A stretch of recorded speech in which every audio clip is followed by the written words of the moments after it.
Texas is in flash flood alley, where the terrain and our climate combine to put us at increased frequency for flash flooding year after year. Parts of central Texas have had heavy rain today, with some low water crossings closed in some spots, and the threat for heavy rain and flash flooding is going to continue on and off for the next few days, with more rain in the forecast. So joining us live to talk about the dangers of flash flooding is Captain Trevor Stokes with Travis County ESD number 2. Captain Stokes, thanks for joining us today. Anytime. Good to meet with you, Nick. Good to meet with you, and thanks for your help here today educating our viewers. Captain, as you know, flash flooding by its nature can come quickly. What are people most of risk at and why? Well, flash flooding and being involved in a flash flood event is it's the second leading cause, or the number one leading cause of weather-related deaths and injuries in Texas. So right off the bat, we're very appreciative of the rain. We very much need, especially in June. But just because it's rained a little bit and doesn't seem like it's been raining for a long duration, it doesn't mean that flash flooding can't still occur. The biggest thing that we tell people is, one, to be very weather aware, be very aware of the locations near and around your normal commutes that can experience flooding. Be very aware of the weather as you're moving in and around, and also sign up with Warn Central Texas. So that'll give alerts to your phone or your devices to let you know if flooding is present in your area. Now, Captain, aside from water that can carry your car along with it, what other dangers are in that high water? So a lot of people don't realize it takes very little water to actually get a vehicle to come off of a roadway. So the biggest thing that we tell people is not to drive into water, despite what they may think may not be very fast moving or deep water. Especially at night, you have no way of knowing exactly how deep it is or how fast it's moving. Again, the statement we always talk about is turn around, don't drown.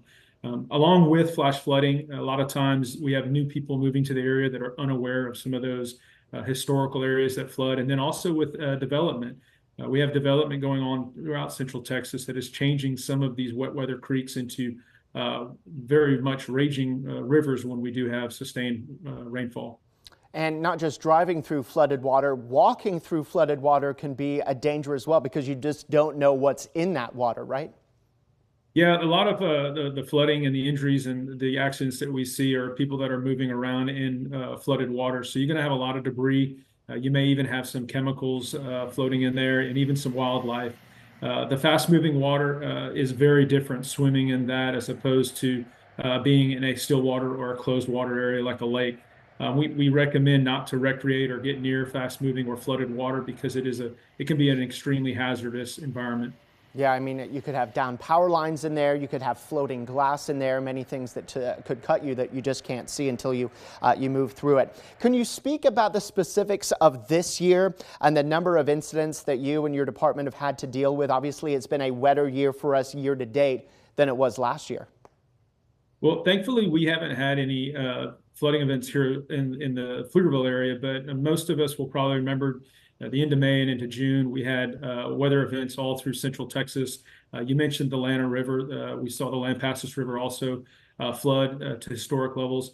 So again, it's not so much these nice wetting weather events, but sustained or heavy downfall in a very rapid amount of time that can cause flooding events. So again, being very aware of the weather, understanding the areas in your daily commute that are susceptible to flooding, and being prepared for that, and then finding alternate routes so that you stay away from those areas. Again, with the newer people moving to town, they may not be as familiar, and ultimately, all that most people want to do when they leave work or they're heading to a destination is to get to that point. And so they're not as quick to find other routes, or even are unaware of those routes. And lastly, Captain, you mentioned how deadly flash flooding is here in central Texas. Can you talk about what it is that's catching people off guard, and what it is that they're perishing of? Are they in a car? Are they walking through it? What is causing flash flooding to be so deadly here? Yeah, so as I mentioned, it is the leading cause of weather-related deaths in Texas. And so it's a variety of things. Obviously, being caught in a vehicle that is swept off of a roadway is probably one of the most dangerous situations you could be in. Vehicles don't float, they'll remain submerged for a little while, and then they tend to capsize, and getting out of that vehicle is incredibly difficult. But as I also mentioned, there's kind of a false sense of security knowing, well, I'm a good swimmer. I can manage this. The reality is getting into moving water, fast moving water, the velocity and the flow creates an incredibly dangerous environment along with all the debris that may be in it. We typically see once people are away from their vehicle, they tend to get hung up or caught up in things that they don't normally think would be in moving water. All right, Captain Trevor Stokes from Travis County ESD #2. Thanks for joining us today. Thank you, Nick.